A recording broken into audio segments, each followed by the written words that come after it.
नमो नारायणाय। प्यारे स्नेहीजनों, आपको मेरा प्यार भरा राधे राधे। आज फाल्गुन मास का गुरुवार है, यानी बृहस्पतिवार है।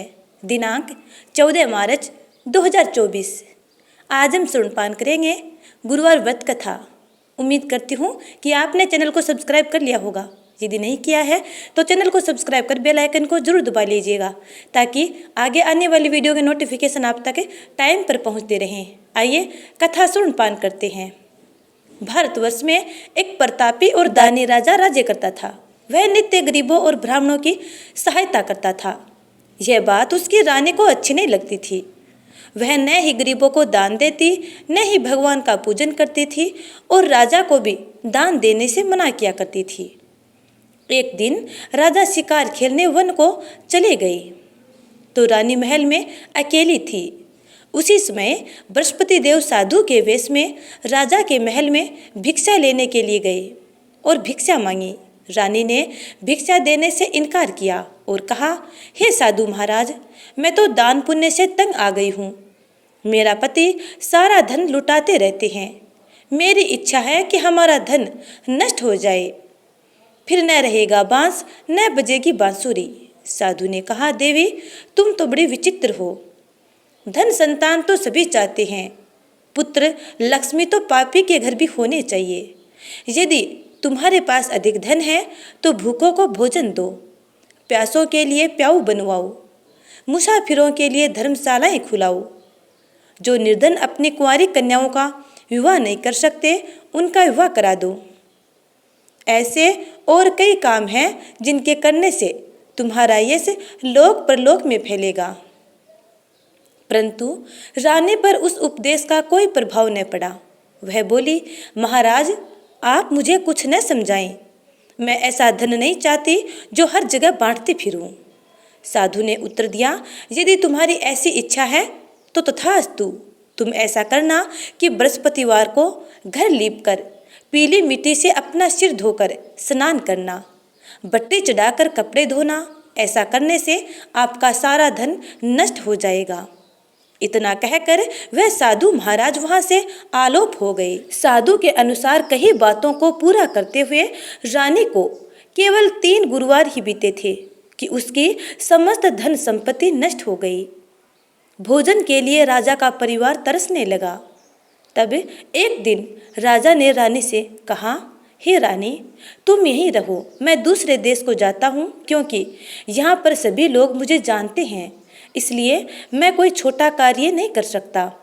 ऐसा कहकर राजा परदेश चला गया। वहाँ वह जंगल से लकड़ी काट कर लाता और शहर में बेचता। इस तरह वह अपना जीवन व्यतीत करने लगा। इधर राजा के परदेश जाते ही रानी और दासी दुखी रहने लगे। एक बार जब रानी और दासी को 7 दिन तक बिना भोजन के रहना पड़ा तो रानी ने अपनी दासी से कहा, हे दासी, पास ही के नगर में मेरी बहन रहती है। वह बड़ी धनवान है। तू उसके पास जा और कुछ ले आ, ताकि थोड़ी बहुत गुजर बसर हो जाए।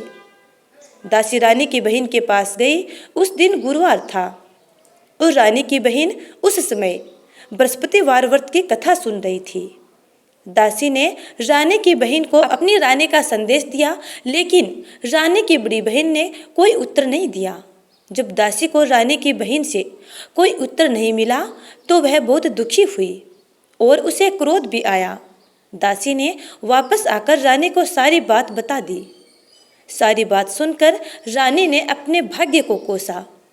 उधर रानी की बहन ने सोचा कि मेरी बहन की दासी आई थी, परंतु मैं उससे नहीं बोली, इससे वह बहुत दुखी हुई होगी।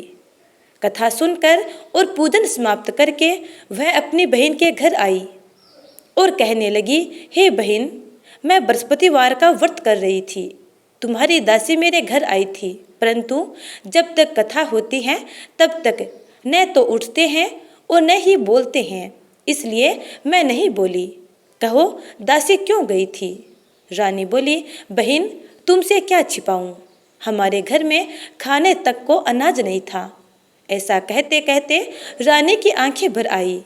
उसने दासी समेत पिछले 7 दिनों से भूखे रहने तक की बात अपनी बहन को विस्तार पूर्वक सुना दी। रानी की बहन बोली, देखो बहन, भगवान बृहस्पति देव सबकी मनोकामना को पूर्ण करते हैं। देखो, शायद तुम्हारे घर में अनाज रखा हो। पहले तो रानी को विश्वास नहीं हुआ, पर बहन के आग्रह करने पर उसने अपनी दासी को अंदर भेजा तो उसे सचमुच अनाज से भरा एक घड़ा मिल गया। यह देखकर दासी को बड़ी हैरानी हुई। दासी रानी से कहने लगी, हे रानी, जब हमको भोजन नहीं मिलता तो हम व्रत ही तो करते हैं, इसलिए क्यों न इनसे व्रत और कथा की विधि पूछ ली जाए ताकि हम भी व्रत कर सकें। तब रानी ने अपनी बहन से बृहस्पतिवार व्रत के बारे में पूछा। उसकी बहन ने बताया, बृहस्पतिवार के व्रत में चने की दाल और मुनक्का से विष्णु भगवान का केले की जड़ में पूजन करें तथा दीपक जलाएं, व्रत कथा सुने और पीला भोजन ही करें। इससे बृहस्पति देव प्रसन्न होते हैं। व्रत और पूजन विधि बताकर रानी की बहन अपने घर को लौट गई। 7 दिन के बाद जब गुरुवार आया तो रानी और दासी ने व्रत रखा। घुड़साल में जाकर चना और गुड़ लेकर आई, फिर केले की जड़ तथा विष्णु भगवान का पूजन किया। अब पीला भोजन कहाँ से आए, इस बात को लेकर दोनों बहुत दुखी थे। चूंकि उन्होंने व्रत रखा था, इसलिए बृहस्पति देव उनसे प्रसन्न थे। इसलिए वे एक साधारण व्यक्ति का रूप धारण कर 2 थालों में सुंदर पीला भोजन दासी को दे गए। भोजन पाकर दासी बहुत प्रसन्न हुई और फिर रानी के साथ मिलकर भोजन ग्रहण किया। उसके बाद वे सभी गुरुवार को व्रत और पूजन करने लगी। बृहस्पति भगवान की कृपा से उनके पास फिर से धन संपत्ति आ गई, परंतु रानी फिर से पहले की तरह आलस्य करने लगी। तब दासी बोली, देखो रानी, तुम पहले भी इस प्रकार आलस्य करती थी। तुम्हें धन रखने में कष्ट होता था, इस कारण सभी धन नष्ट हो गया। और अब जब भगवान बृहस्पति की कृपा से धन मिला है तो तुम्हें फिर से आलस्य होता है। रानी को समझाते हुए दासी कहती है कि बड़ी मुसीबतों के बाद हमने यह धन पाया है, इसलिए हमें दान पुण्य करना चाहिए, भूखे मनुष्य को भोजन कराना चाहिए और धन को शुभ कार्यों में खर्च करना चाहिए, जिससे तुम्हारे कुल का यश बढ़ेगा, स्वर्ग की प्राप्ति होगी और पितृगण प्रसन्न होंगे। दासी की बात मानकर रानी अपना धन शुभ कार्यों में खर्च करने लगी, जिससे पूरे नगर में उसका यश फैलने लगा। दूसरी ओर एक दिन राजा दुखी होकर जंगल में एक पेड़ के नीचे आसन जमाकर बैठ गया। वह अपनी दशा को याद करके व्याकुल होने लगा। बृहस्पतिवार का दिन था। एकाएक उसने देखा कि एक निर्जन वन में एक साधु प्रकट हुए हैं। वह साधु वेश में स्वयं बृहस्पति देवता थे। लकड़हारे के सामने आकर बोले, हे लकड़हारे, इस सुनसान जंगल में तू चिंता मगन क्यों बैठा है? लकड़हारे ने दोनों हाथ जोड़कर प्रणाम किया और उत्तर दिया, महात्मा जी, आप सब कुछ जानते हैं, मैं क्या कहूँ? यह कहकर रोने लगा और साधु को अपनी आत्मकथा सुनाई। महात्मा जी ने कहा, तुम्हारी स्त्री ने बृहस्पति के दिन बृहस्पति भगवान का निरादर किया है, जिसके कारण रुष्ट होकर बृहस्पति देव ने तुम्हारी ये दशा कर दी है। अब तुम चिंता को दूर करके मेरे कहने पर चलो तो तुम्हारे सब कष्ट दूर हो जाएंगे और भगवान पहले से भी अधिक धन संपत्ति देंगे। तुम बृहस्पति के दिन कथा किया करो। 2 पैसे के चने मुनका लाकर उसका प्रसाद बनाओ और शुद्ध जल से लोटे में शक्कर मिलाकर अमृत तैयार करो। कथा के पश्चात अपने सारे परिवार और सुनने वाले प्रेमियों में अमृत व प्रसाद बांटकर आप भी ग्रहण करो। ऐसा करने से भगवान तुम्हारे सब मनोकामनाएं पूरी करेंगे। साधु के ऐसे वचन सुनकर लकड़हारा बोला, हे प्रभु, मुझे लकड़ी बेचकर इतना पैसा नहीं मिलता जिससे भोजन के उपरांत कुछ बचा सकूं। मैंने रात्रि में अपनी स्त्री को व्याकुल देखा है। मेरे पास कुछ भी नहीं जिससे मैं उसकी खबर मंगा सकूं। साधु ने कहा, हे लकड़हारे, तुम किसी बात की चिंता मत करो। बृहस्पति के दिन तुम रोजाना की तरह लकड़ियां लेकर शहर को जाओ। तुमको रोज से दुगुना धन प्राप्त होगा, जिससे तुम भली भांति भोजन कर लोगे तथा बृहस्पति देव की पूजा का सामान भी आ जाएगा। इतना कहकर साधु अंतर्धान हो गए। धीरे धीरे समय व्यतीत होने पर फिर वही बृहस्पतिवार का दिन आया।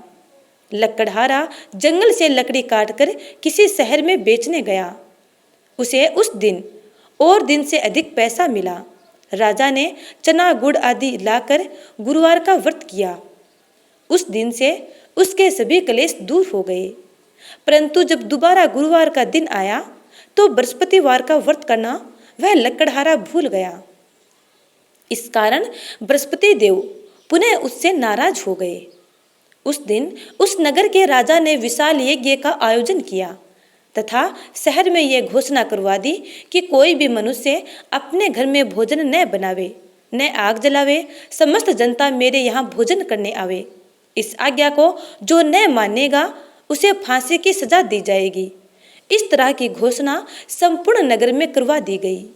राजा की आज्ञा अनुसार शहर के सभी लोग भोजन करने गए, लेकिन लकड़हारा कुछ देर से पहुंचा, इसलिए राजा उसको अपने साथ अपने महल में ले गया और महल में ले जाकर उसे भोजन करा रहे थे तो रानी की दृष्टि उस खूंटी पर पड़ी जिस पर उसका सोने का हार लटका हुआ रहता था और लकड़हारे के जाते ही वह हार वहां से गायब हो गया।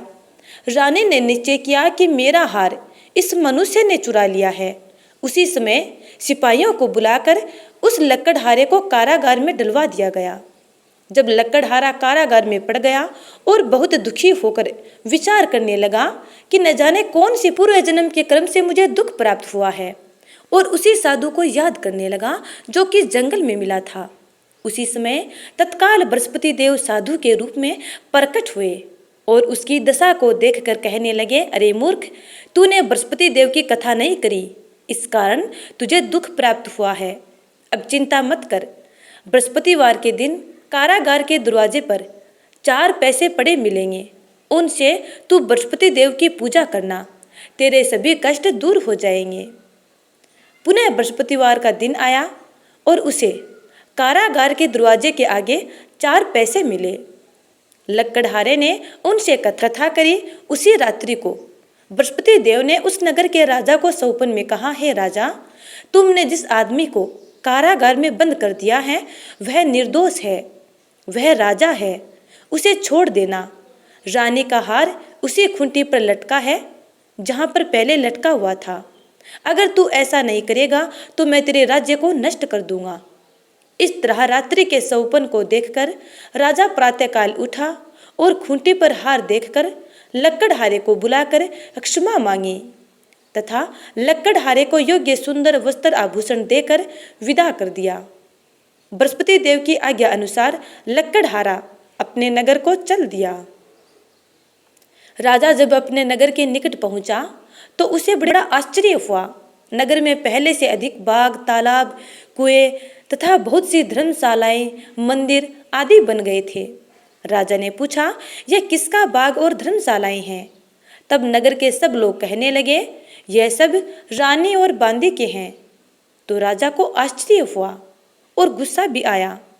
जब रानी ने यह खबर सुनी कि राजा आ रहे हैं तो उन्होंने बांदी से कहा कि हे दासी, देख, राजा हमको कितनी बुरी हालत में छोड़ गए थे और आज हम पुनः धनवान हो गए हैं। हमारी ऐसी अमीरी को देखकर राजा पुनः लौट न जाए, इसलिए तू दरवाजे पर जाकर खड़ी हो जा। आज्ञा अनुसार दासी दरवाजे पर खड़ी हो गई। राजा आए तो दासी राजा को अपने साथ महल में ले गई। तब राजा ने क्रोध करके अपनी रानी से पूछा कि यह धन तुम्हें कैसे प्राप्त हुआ है? तब रानी ने कहा, हमें यह सब धन बृहस्पति देव के इस व्रत के प्रभाव से प्राप्त हुआ है। राजा ने निश्चय किया कि 7 रोज तो हर कोई बृहस्पति देव का पूजन करते हैं, परंतु मैं प्रतिदिन दिन में 3 बार कहानी तथा रोज व्रत किया करूँगा। अब हर समय राजा के दुपट्टे में चने की दाल बंधी रहती थी तथा दिन में 3 बार कहानी कहता। एक रोज राजा ने विचार किया कि चलो अपनी बहन के यहाँ हो आऊं। इस तरह निश्चय कर राजा घोड़े पर सवार हो अपनी बहन के यहाँ चल दिया। मार्ग में उसने देखा कि कुछ आदमी एक मुर्दे को लिए जा रहे हैं। उन्हें रोककर राजा कहने लगा, अरे भाइयों, मेरी बृहस्पति देव की कथा सुन लो। तब वे बोले, लो, हमारा तो आदमी मर गया है, इसको अपनी कथा की पड़ी है। परंतु कुछ आदमी बोले, अच्छा कहो, हम तुम्हारी कथा अवश्य सुनेंगे। राजा ने दाल निकाली और कथा कहने लगा। जब कथा आदि हुई कि मुर्दा हिलने लग गया, और जब कथा समाप्त हो गई तो राम राम करके मनु से उठकर खड़ा हो गया। इसके बाद जब राजा आगे चला तो उसे मार्ग में एक किसान खेत में हल चलाता मिला। राजा ने उसे देख और उससे कहा, अरे भैया, तुम मेरी बृहस्पतिवार की कथा सुन लो। किसान बोला, जब तक मैं तेरी कथा सुनूंगा तब तक 4 हरैया जोत लूंगा, जा अपनी कथा किसी और को सुनाना। इस तरह राजा आगे चलने लगा। राजा के हटते ही बैल पछाड़ खाकर गिर गए तथा किसान के पेट में बड़ी जोर से दर्द होने लगा। उसी समय उसकी माँ रोटी लेकर आई। उसने जब ये देखा तो अपने पुत्र से सब हाल पूछा और बेटे ने सभी हाल कह सुनाया। तब बुढ़िया दौड़ी दौड़ी उस घुड़सवार के पास गई और उससे बोली कि मैं तेरी कथा सुनूंगी, तू अपनी कथा मेरे खेत पर चलकर ही कहना। राजा ने बुढ़िया के खेत पर जाकर कथा कही, जिसके सुनते ही उसके बैल उठ खड़े हुए तथा किसान के पेट में जो दर्द हो रहा था वह भी ठीक हो गया। इसके बाद राजा अपनी बहन के घर पहुंचा। बहन ने भाई की खूब मेहमानी की। दूसरे रोज प्रातःकाल राजा जगा तो वह देखने लगा कि सब लोग भोजन कर रहे हैं। राजा ने अपनी बहन से कहा, ऐसा कोई मनुष्य है जिसने भोजन नहीं किया हो? मेरी बृहस्पतिवार की कथा सुन ले।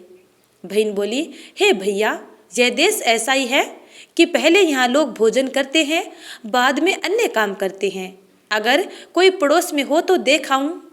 वह ऐसा कहकर देखने चली गई, परंतु उसे कोई ऐसा व्यक्ति नहीं मिला जिसने भोजन न किया हो। अतः वह एक कुम्हार के घर गई जिसका लड़का बीमार था। उसे मालूम हुआ कि उनके यहाँ 3 रोज से किसी ने भोजन नहीं किया है। रानी ने अपने भाई की कथा सुनने के लिए कुम्हार से कहा। वह कथा सुनने के लिए तैयार हो गया। इसके बाद राजा ने उस कुम्हार के घर जाकर बृहस्पतिवार की कथा कही, जिसको सुनकर उसका लड़का ठीक हो गया। अब तो राजा की प्रशंसा होने लगी। एक रोज राजा ने अपनी बहन से कहा कि हे बहन, हम अपने घर को जाएंगे, तुम भी तैयार हो जाओ। राजा की बहन ने अपनी सास से कहा। सास ने कहा, हाँ चली जा, परंतु अपने लड़के को मत ले जाना, क्योंकि तेरे भाई के कोई औलाद नहीं है। बहन ने अपने भैया से कहा, हे भैया, मैं तो चलूंगी पर कोई बालक नहीं जाएगा। राजा बोला, जब कोई बालक ही नहीं चलेगा तब तुम क्या करोगी? बड़े दुखी मन से राजा अपने घर लौट आया। राजा ने अपनी रानी से कहा, हम निर्वंशी हैं, हमारा मुंह देखने का धर्म नहीं है और कुछ भोजन पानी आदि ग्रहण नहीं किया। रानी बोली, हे प्रभु, बृहस्पति देव ने हमें सब कुछ दिया है, वह हमें औलाद भी अवश्य देंगे। उसी रात को बृहस्पति देव ने राजा से सौपन में कहा, हे राजा, उठ, सभी सोच त्याग दे, तेरी रानी गर्भ से है। राजा ने प्रातःकाल उठकर अपने सौपन की यह बात अपने घर के सभी सदस्यों को बताई और घर में खुशी का माहौल छा गया। 9वें महीने में उसके गर्भ से एक सुंदर पुत्र पैदा हुआ। तब राजा बोला, हे रानी, स्त्री बिना भोजन के रह सकती है, पर बिना कहे नहीं रह सकती। जब मेरी बहन आवे तुम उससे कुछ मत कहना। रानी ने सुनकर हाँ कर दी। जब राजा की बहन ने यह शुभ समाचार सुना तो वह बहुत खुश हुई तथा बधाई लेकर अपने भाई के यहाँ आई। तभी रानी ने कहा, घोड़ा चढ़कर तो नहीं आई, गधा चढ़कर आई है। राजा की बहन बोली, भाभी, मैं इस प्रकार न कहती तो तुम्हें औलाद कैसे मिलती? बृहस्पति देव ऐसे ही हैं, जैसे जिसके मन में कामनाएं होती हैं सभी को पूर्ण करते हैं। जो सद्भावना पूर्वक बृहस्पतिवार का व्रत करता है एवं कथा सुनपान करता है अथवा कथा सुनाता है तो बृहस्पति देव उसकी सभी मनोकामनाएं पूर्ण करते हैं। तो प्रेम से बोले, बृहस्पति देव की जय, भगवान विष्णु की जय। अब सुनते हैं श्री गणेश जी की कथा। एक बुढ़िया माई थी जो हर रोज गणपति बप्पा की आराधना किया करती थी। उसके एक बेटा और बहू थे। बुढ़िया माई की भक्ति से प्रसन्न होकर एक दिन गणपति बप्पा प्रकट हो गए और बोले, हे बुढ़िया माई, मैं तेरी भक्ति से अत्यंत प्रसन्न हूँ, तू जो चाहे सो मांग सकती है। तब बुढ़िया माई ने कहा, हे गणपति बप्पा, मैं क्या मांगूं और कैसे मांगूं, मुझे तो मांगना नहीं आता। तब गणपति बप्पा ने कहा, आप अपने बेटे और बहू से जाकर पूछ लो, उसके बाद मांग लेना। तब बुढ़िया माई अपने बेटे के पास गई और सारी बात बताई। तब बेटे ने कहा, माँ तू धन मांग ले। उसके बाद बुढ़िया माई अपनी बहू के पास गई और बहू से पूछा। तब बहू ने कहा, माँ जी नाते और पोते मांग लो। तब बुढ़िया माई ने सोचा, ये दोनों तो अपने मतलब की मांग रहे हैं, मुझे अपनी पड़ोसिनों से जाकर पूछना चाहिए। तब बुढ़िया माई अपनी पड़ोसिनों के पास गई और उनसे पूछा। तब पड़ोसिनों ने कहा, बुढ़िया माई तू क्यों धन मांगे, क्यों नाते और पोते मांगे, तू तो थोड़े दिन ही जिएगी, इसलिए अपनी आंखों की रोशनी मांग ले, जिससे तेरी बची हुई जिंदगी आराम से कट जाएगी। तब बुढ़िया माई ने सोचा, मुझे अपने मतलब की भी मांगनी चाहिए और अपने बेटे और बहू के मतलब की भी मांगनी चाहिए।